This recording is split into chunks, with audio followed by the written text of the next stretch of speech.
तो deal done, लेकिन सवाल कई। बात आज इसी पर होगी। देखिए, अभी 24 घंटे भी नहीं बीते हैं कि पता ये चल रहा है कि सब अपनी अपनी बातें कह रहे हैं, चाहे वो ईरान हो, अमेरिका हो या फिर इजराइल हो। नमस्कार, मैं हूं नीलू। तो अमेरिका और ईरान के बीच की शांति डील को इजराइल मानेगा या नहीं मानेगा? अब सबसे बड़ा यक्ष प्रश्न यही बनकर खड़ा है।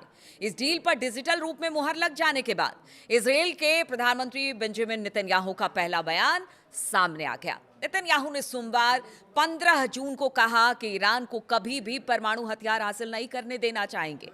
चाहे कोई समझौता हो या ना हो, उससे कोई फर्क उन्हें नहीं पड़ता।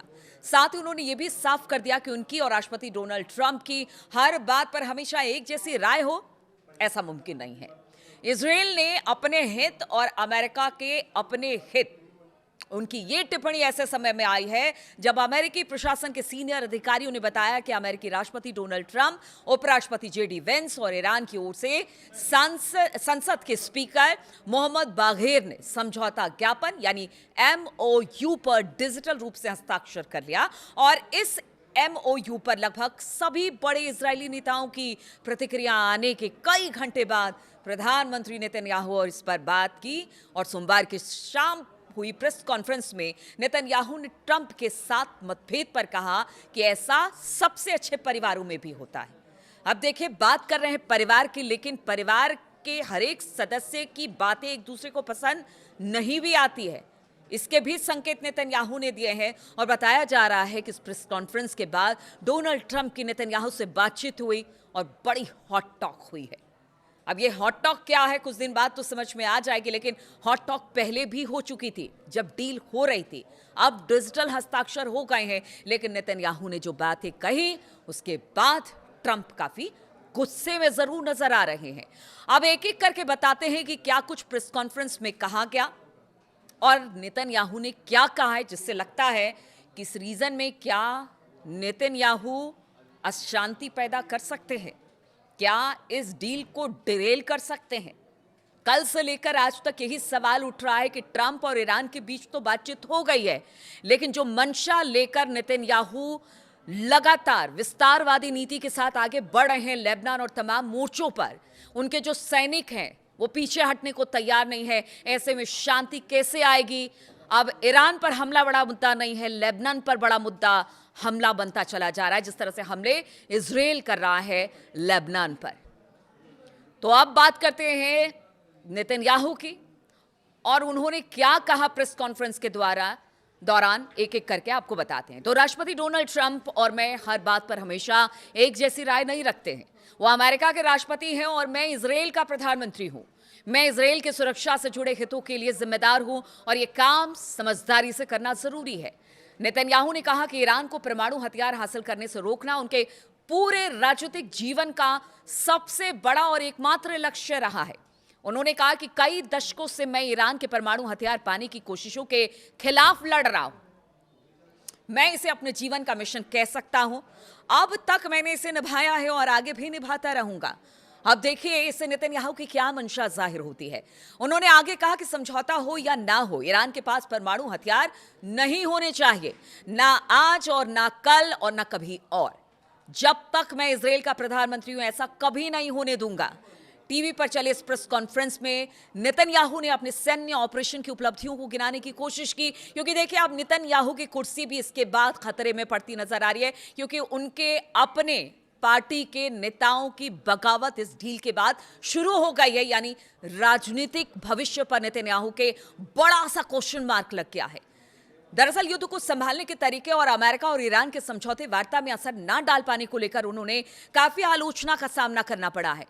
नेतन्याहू को भी चुनाव में जाना है और नेतन्याहू ने कहा कि सबसे महत्वपूर्ण बात यह है कि हमने इजराइल देश को परमाणु विनाश के खतरे से बचा लिया है। अब कहां परमाणु विस्फोट हो रहा है, कहां बचा लिया, क्या कर लिया, खैर ये उनके राष्ट्र का मामला है, वो अपनी बात रख रहे हैं इस डील के बाद। उस पर बहुत ज्यादा टिप्पणी नहीं करूंगी, लेकिन सब जानते हैं नेतन्याहू क्या करते हैं, क्या सोचते हैं और इसका क्या मतलब होता है। नेतन्याहू ने कहा कि हमने ईरान के परमाणु वैज्ञानिकों को मार दिया, आतंकवादी शासन के नेताओं को खत्म कर दिया, परमाणु ठिकानों को तबाह कर दिया। मिसाइलों को नष्ट कर दिया और मिसाइल बनाने वाली ज्यादातर फैक्ट्रियों को बर्बाद कर दिया। उन्होंने यह भी कहा कि सैन्य ऑपरेशन ने ईरान के साथ भविष्य में होने वाले किसी भी समझौते के लिए एक विश्वसनीय सैन्य दबाव पैदा किया है।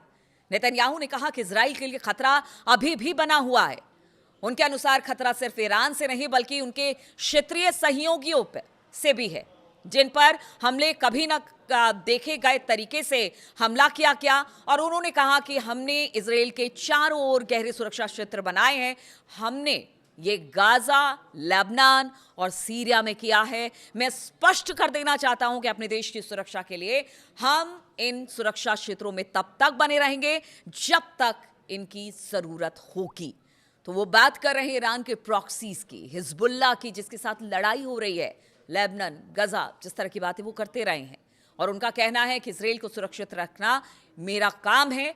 डील में क्या हुआ है, ये दो राष्ट्रों, दो मुल्कों की बात है, ईरान और अमेरिका के बीच। मैं इस डील को नहीं मानता। चलिए, एक बड़ा सा क्वेश्चन मार्क इस डील को लेकर लग गया, क्योंकि 60 दिनों का वक्त दिया गया है जिसमें बातचीत होगी और पूरी तरह से युद्ध समाप्त होगा। हालांकि ट्रंप कह चुके हैं कि लेबनान के बॉर्डर पर नेतन्याहू हमला या इजराइल हमला नहीं करेगा, लेकिन इसके बावजूद कल भी ये हमला हुआ है। अब इसको क्या माने हम? क्या अब अमेरिकी राष्ट्रपति की बात भी नेतन्याहू नहीं मान रहे हैं?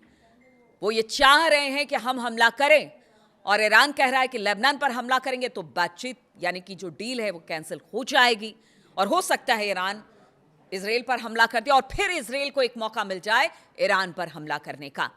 तो ये बहुत सारी बातें हैं जो नेतन्याहू ने कह दी है। अब अमेरिका का पक्ष भी आपको बताते हैं। इस डील के कुछ देर के बाद अमेरिका के राष्ट्रपति डोनाल्ड ट्रंप ने दावा किया कि ईरान ने डील करके कभी भी परमाणु हथियार ना बनाने पर सहमति दे दी है। यानी वो अपने तरफ से कह रहे हैं कि डील में क्या हुआ है, ये ट्रंप बता रहे हैं। देखिए, अब ये 14 जो बिंदु है ना, वो खुलकर सामने नहीं आ रहा है। सब अपने अपने दावे कर रहे हैं। ईरानी मीडिया अपनी, अमेरिकन मीडिया अपनी बातें कह रहा है, इजराइल अपनी बातें कह रहा है। तो अब ट्रंप ने कहा है कि देखिए, परमाणु अब वो कभी इस पर काम नहीं करेंगे, यानी परमाणु हथियार नहीं बनाएंगे, इस पर सहमति हो गई है। साथ ही उन्होंने कहा कि अमेरिका ईरान को $300 मिलियन नहीं दे रहा है, जैसा कि मीडिया में दावा किया जा रहा है कल से लेकर अब तक। दरअसल अमेरिका और ईरान ने इस शांति डील को डिजिटल रूप में पहले ही साइन कर दिया है, लेकिन इस पर आधिकारिक रूप से मुहर जिनेवा में ही लगेगी। यानी 19 जून को, शुक्रवार का दिन, जुमे का दिन होता है, उस दिन सिग्नेचर होगा, तभी सब कुछ साफ हो पाएगा। ऐसे में इस डील में क्या क्या लिखा है ये सामने अब तक नहीं आया है। सबके अपने वादे, जिस तरह से हम कह रहे हैं कि दावे हैं, और वो दावे पर सब अपनी बात कर रहे हैं। ट्रंप ने क्या कहा है वो आपको बताते हैं।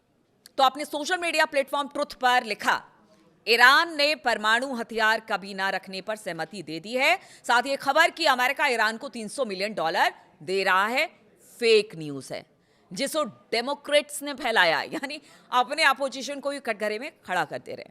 अब तक सामने आई जानकारी के अनुसार अमेरिका और ईरान के बीच हर समझौता ज्ञापन यानी कि MOU में ईरान के विदेशों में फ्रीज यानी कि जब्त की गई जितनी संपत्ति है उसको जारी करने, प्रतिबंधों में राहत देने और ईरान को फिर से खड़ा करने के लिए $300 अरब का फंड देने की संभावना शामिल है। लेकिन ये तभी होगा जब ईरान कुछ तय शर्तों और लक्ष्यों को पूरा करेगा। हालांकि ट्रंप सरकार ने अभी तक ये नहीं बताया कि यह समझौता ईरान के परमाणु कार्यक्रम को कैसे डील करेगा।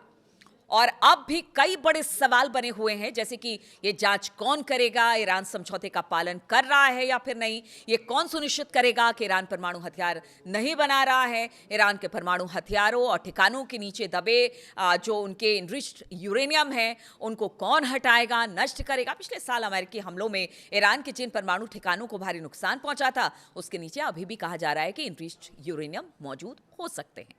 तो अमेरिकी उपराष्ट्रपति ही अमेरिका की तरफ से डील पर साइन करने जिनेवा जाएंगे। ये पहले भी उन्होंने कहा था कि ट्रंप नहीं जाएंगे, उपराष्ट्रपति JD वेंस जाएंगे और वही जिनेवा में शामिल होंगे। शायद समझौते की कॉपी अभी तक सार्वजनिक नहीं की गई है। उपराष्ट्रपति JD वेंस ने जो ABC न्यूज़ है उससे कहा कि व्हाइट हाउस इस हफ्ते इस समझौते में क्या लिखा है इसकी कॉपी भी जारी कर देगा। यानी जो अटकलें लगाई जा रही हैं कि समझौता किन बिंदुओं पर हुआ है, किन बिंदुओं पर नहीं, JD वेंस ने कहा कि बहुत जल्द इसको भी रिलीज कर दिया जाएगा।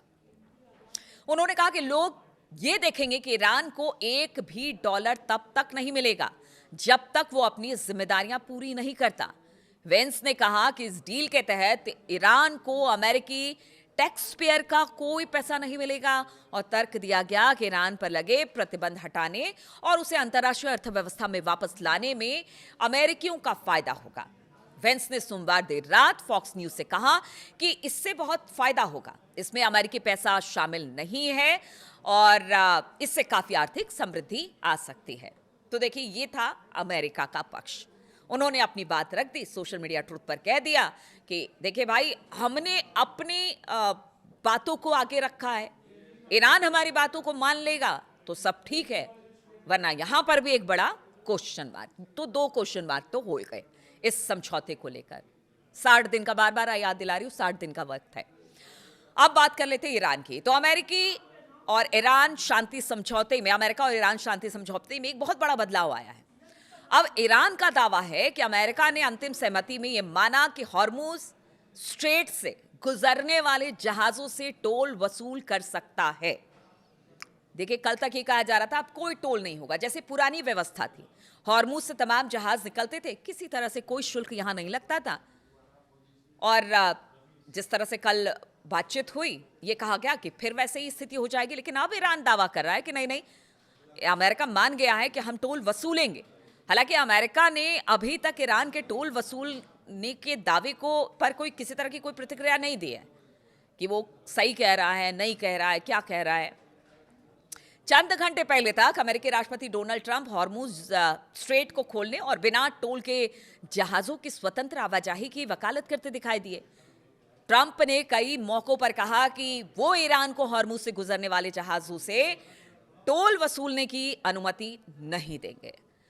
तो यहां पर भी अब बड़ा क्वेश्चन मार्क हो गया है। तो पता नहीं इस 14 बिंदुओं में क्या बातें शामिल हैं, किसको एज है। देखिए, कल भी मैंने ये कहा था कि हार जीत की जहां तक बात है, ठीक है, निगोसिएशन हुए हैं, उन 14 बिंदुओं पर भी सहमति बनी है, लेकिन एज तो यहां फिर भी ईरान को दिख रहा है।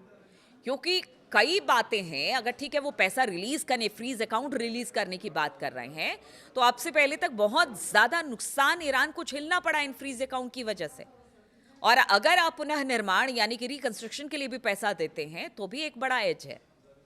और अगर टोल वसूलने की इजाजत मिल जाती है तो फिर इससे अच्छी बात तो कोई हो ही नहीं सकती है। इधर इजराइल को लग रहा है कि वो तो खाली हाथ रह गया, उसके पास कुछ भी नहीं रहा। इन दोनों ने डील कर ली, मुझे किनारे कर दिया, अब मेरे देश का होगा क्या।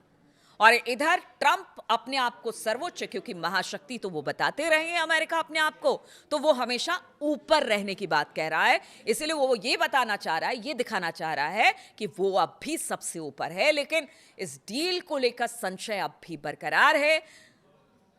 अब देखिए, शॉर्ट टर्म में तो देखिए उनको, ट्रंप को मिड टर्म चुनाव में जाना, इसलिए लोग कह रहे हैं कि शायद अभी तो फिलहाल सब कुछ ठीक ठीक लगे, लेकिन उसके बाद क्या, लॉन्ग टर्म के लिए क्या वाकई ये जो सहमति बनी है, शांति प्रस्ताव तैयार हुआ है, वो लॉन्ग टर्म में क्या काम करेगा? सवाल सबसे बड़ा यही है।